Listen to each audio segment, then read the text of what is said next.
राघव हे राजा जय श्रीराम. यावेळी योग्य वेळी आला. या पूजा आणि पवित्र जल महाराणी धर्मांगना नतमस्तक होती. धर्मांगणे चिंता करू नकोस. संरक्षण तुझा हनुमंत करे. माझ्या कर्तव्याच्या आडालाच कमळन विश्वाच्या ठिकाणी स्त्रीवर अत्याचार चालतोय.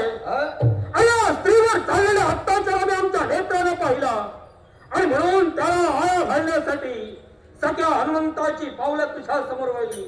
स्त्रीवर अत्याचार नव्हे, हे माझं कर्तव्य मी जाणतोय. हिचा नवे नवे हिच्या पोरात आणि शेवट मला करायचा आहे. कोण तो?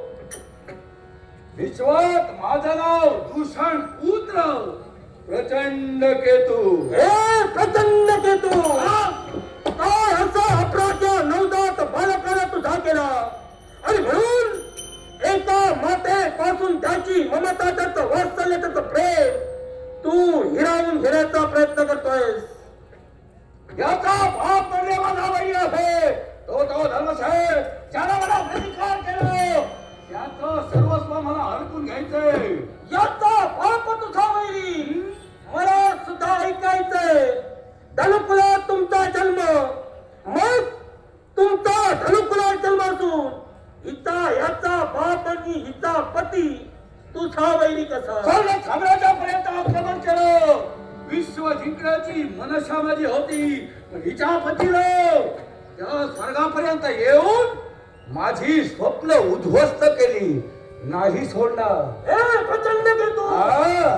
स्वर्गावर येऊन देवतांना सहकार्य करणारा या पोराचा बाप पहिला राजकर्ता आहे की काय?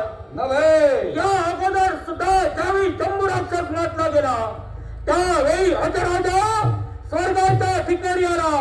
मग जर का ही परंपरा अशीच चालू आहे, देवतांनी भक्तांची इच्छा पूर्ण करावी आणि वेळ प्रसंगी भक्ताला देवाला सहकार्य करावं. या उदाहरणाचं मूर्तिमंत सत्य तुझ्या समोर उभं आहे. म्हणजे एका स्त्रीचं रक्षण तू करण्यासाठी आलं. भक्तांचं रक्षण व्हावं हे स्त्री तुम्ही स्वतःच्या उरी बाळगलं. सत्य मला तरी सत्य वाटत नाही. पटवून नाही. याला कारण आहे विश्वाच्या ठिकाणी यापूर्वी जे कृत्य तुम्ही घडविलं त्या कृतीवरून तरी स्त्रीची मानमर्यादा राखणारे, स्त्रीचा सन्मान करणारे, भक्तांचं रक्षण करणारे तुम्ही देव मला वाटत नाही. हे प्रचंड केतू वाऱ्यावर वार करून वादळ निर्माण करू नकोस. जे बोलायचं ते सरळ आणि स्पष्ट बोल. तळावर बोट ठेवणारा आहे. तुम्ही जी कृती केलं त्याचा स्मरण आपल्याला प्रश्न आहे. आठवा तो महिरावण आणि त्याची पत्नी म्हणजे ती चंद्रसेना. मला सांगा त्या चंद्रसेनेपर्यंत आपण गेला होता? नक्की. प्रभू रामाची इच्छा पूर्ण व्हावी या हेतून गेला होता. प्रभू रामाची इच्छा पूर्ण व्हावी या हेतून नव्हे, सती चंद्रसेनेची इच्छा पूर्ण व्हावी या हेतून. केवळ मयू रावणाच्या मृत्यूचा गुपित जाणावा ही रामाची इच्छा होती की सत्य? मग ती इच्छा पूर्ण करण्यासाठी तुम्ही तिथवर गेलात. नक्कीच हे जाणण्यासाठी गेला.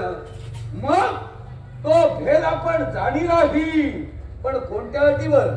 कोणत्या अटीवर? त्या साध्वीनं आपल्याजवळ इच्छा प्रकट केली की राम आपल्या सदनी यायला हवे, त्यांचा सहवास हवा. पण ती केवळ इच्छा, तो शब्द आपण तिला देऊ केला, पण पाळलात का? नक्कीच. कसा काय? प्रभू रामचंद्र सती चंद्रसेनेच्या माली गेले नाहीत का? गेले होते. मग तो दिलेला शब्द या सख्या हनुमंताने पाळला. माली गेले तरी इच्छा पूर्ण झाली नाही ती आपल्यामुळं. इच्छा पूर्ण झाली नाही. सती चंद्रसेनेने आमच्या समोर इच्छा प्रकट केली, प्रभू रामचंद्र एकदा तरी आपल्या महाली यावे. मग तशी इच्छा दर्शवली ती पूर्ण आम्ही केली. एकदा तिला माली घेऊन गेलो. मग जर का प्रभू रामचंद्रांना आम्ही सती चंद्रसेनेच्या माली नेलो आणि सती चंद्रसेनेची इच्छा आम्ही पूर्ण केली. काय चुकलं आमचं? काय केले? नाव टाकले कोणते? मला सांगा. केवळ चंद्रसेनेला शब्द दिला, त्यावर अट काय ठेविला? विश्वात आम्ही अट एकच ठेवली. जर का प्रभू रामचंद्राचा अपमान चंद्रसेने तुझ्या माली झाला असेल तर खडाघात प्रभू तुझ्या मालाचा त्याग निघून जाईल. प्रभूने त्याग केला महाराज. अपशकून घडलं तो नेमका कसा तो स्पष्ट करा. अपशकून घडलं म्हणजे तुझ्या मते आम्ही सती चंद्रसेनेची इच्छा पूर्ण केली नाही. अपशकून आपण घडवून आणलं. शिवात भक्ताधीन देव की देवाधीन भक्त? देवानी भक्त आणि भक्तासाठी देव राहिला पाहिजे. मग भक्तासाठी जर का देव राहिला पाहिजे, मग सती चंद्रसेने ही भक्ती नव्हती देवाची, आणि या भक्तीची इच्छा जर का देवाला पूर्ण केली नाही, देवाच्या विश्वाच्या ठिकाणी काय योग्यता? विश्वाच्या ठिकाणी केवळ संग्राम निर्माण करणं, दिव्याखाली अंधार ठेवणं, हे आपण कर्तव्य पूर्ण करता आहात. मी काय म्हणालो? अपशकून आपण घडवून आणलं कारण का कोणत्या रीतीनं? जे भृंग हे केवळ त्यावेळी महिरावणाच्या देहावर अमृत सिंचन करत होते, त्या भ्रमरानं आपण पकडला. एवढं तर त्या भ्रमरानं तो मंच पोखरण्यासाठी आपणच प्रवृत्त केला. केवळ त्या भ्रमरांकडून आपण जाणून घेतलं होतं. त्या केवळ चंद्रसेनेच्या मुखाचे शब्द होते. केवळ पंचाराची जळते आहे, जो दीप 5 ज्योतींनी प्रज्वलित होत आहे, तो जर का एकाच वेळी जर का 5ही ज्योती जर विझवल्या असतील, त्या देखील एका भूमकरीनं, तर केवळ महिरावणाचा मृत्यू संभवतो.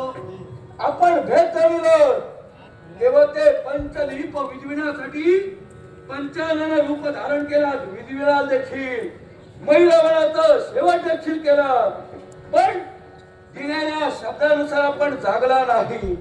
भ्रमरांकरवी केवळ मंच पोखरला, अपशकून घडून आणलं. प्रभू राम केवळ हसण्यापूर्वी मंच तोडला आणि ते माघारी निघून गेले. म्हणजे आम्ही अधर्म केला. आम्ही दिलेल्या शब्दाला जागला नाही. काय रे? आम्ही अधर्म केला तर तुम्ही काय धर्माचे पुतळे बांधला? एकच प्रल्हादाचा बंधू या विश्वाध्यय आणि याचा पुत्र तो म्हणजे प्रचंड घोर, आणि यानं ज्यावेळी विश्वाच्या ठिकाणी दैत्यगुरु शुक्राचार्य या शुक्राचार्यांच्या आश्रमी विद्या संपादन करत होता, त्यावेळी देवराज देवेंद्रानं काही कारण नसताना सुद्धा तुम्हा दानवावर आक्रमण केलं. आणि हे ज्यावेळी आक्रमण तुमच्या दानवांच्या डोळी जर होऊ लागलं, त्यावेळी तुमची दानवांची माता हिनं श्री गणेशाची आराधना केली. चतुर्भुज गणेश प्रगट झाला, आणि त्यावेळी त्या देवानं नियम घालून दिले की विश्वात पाताळ भुवनात तुमचं वास्तव्य, स्वर्गात देवतांचं वास्तव्य. मग तो देवानं केलेला धर्म तो मोडी चालून अधर्मानं देवतांवर स्वारी का? आम्ही राक्षस कुळात मोडतो म्हटलं, आणि म्हणून जन्मस्थळीच्या ठिकाणी लहानाचे मोठे झालं त्या ठिकाणी राहतो. आपल्या म्हणण्यानुसार आम्ही शब्द बोलिलं, पण वास्तविक अधर्म जीवनात आपण घडविला. याला कारण काय? तर या स्त्री समान मुळात आपण आला.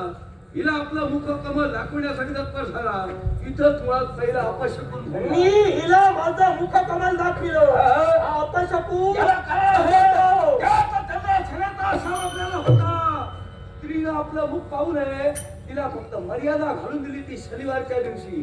पण आपलं मुख या हिनं पाहिलं, आपण अधर्मी आहात म्हणून आपल्याला शाप मिळालं. आणि म्हणून यावेळी मी तरी म्हणे, या देवतेला का या साऱ्याचा शाप काय केल्याशिवाय प्रचंड केतू आम्ही धर्माला चुकणारे नव्हे. सती चंद्रसेनेनं आम्हाला शाप दिला की तुझं मुख हे काळवंडले, आणि त्यावर प्रभू रामचंद्रानं आम्हाला उशाप दिला. केवळ शनिवारच्या दिवशी जी स्त्री तुझं मुख कमल पाहिल, तिच्या मनात असलेली प्रत्येक इच्छा पूर्ण होईल. प्रचंड केतू सांग, आज वार कोणता? आज शनिवार आहे. शनिवारच्या दिवशी मीला मुख कमल दाखविले. प्रहर केव्हा बदलला? प्रहर केव्हा बदलला? कदाचित पाताळ भुवनातून माझी गणना चुकली की काय? नक्की. गणना चुकली असेल पण पराक्रम चुकणार नव्हे. निपात केल्याशिवाय प्रचंड केतू संकटात जाईल. अहं शक्ती बुद्धीचे तुला लाभले अफाट हे वरदान